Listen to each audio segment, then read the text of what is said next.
Welcome to San Diego Market Movers. I'm your host, Valley, and I'm here with Marc Lotzof. Hi. Welcome back to the show. Thank you. Okay, Great. Marc, so I am just curious, other people's opinion about what's the big headline news about the NAR lawsuit, National Association of Realtors, the lawsuit that they're in.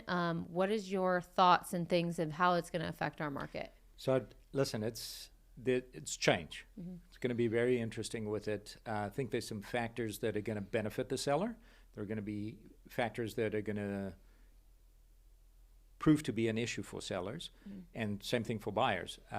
One example, just thinking about it off the top, is if a buyer is limited with a down payment, let's say you got 20% down, you're now going to have to think about the additional fee for the agent to include that in your down payment. Mm-hmm. There are multiple ways you can solve that, but it could produce an appraisal issue. It could prove to be a lender issue. Look, we're going to work through it. Mm-hmm. I mean, there's not going to be any issue with it, but it's just there's going to be a lot that's going to have to change in order to make it work.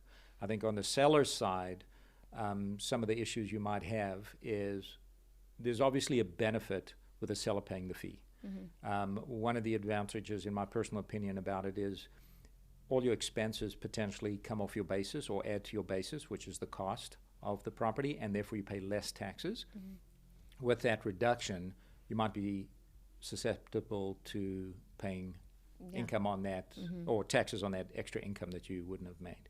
And I think at the end of the day, it's going to all work out pretty much the same. It's just going to be how creative we as agents are, sellers, and the bank. We're just going to have to work together to resolve it. But I think the net result will be the same. So basically, they're suing because they're not very clear about the commissions, and they're kind of misrepresenting the commissions. Right. I think what they're saying is that the sellers are agreeing to the buyer's agent fee without negotiating that fee or without knowing about it. So we'll see how it's going to shake down. I don't know. I heard that it was just approved.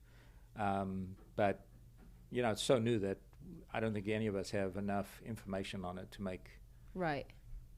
Yeah, you don't have a crystal ball how it's going to pan out nationwide, how that's going to affect everybody. It's going to be interesting, though.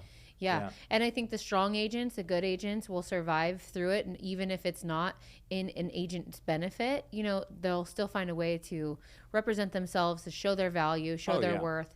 I still think it's very important that you use an agent to represent you on the buy side, not just on the list side, but separately. Oh, absolutely. You need representation. Yeah. Absolutely. You're not buying a stick of candy. You're buying a home. Right. And it's an investment, a big investment. Exactly. And I value your opinion so much, so thank you for sharing your thoughts on this You're welcome. issue. Thanks. Thanks, guys.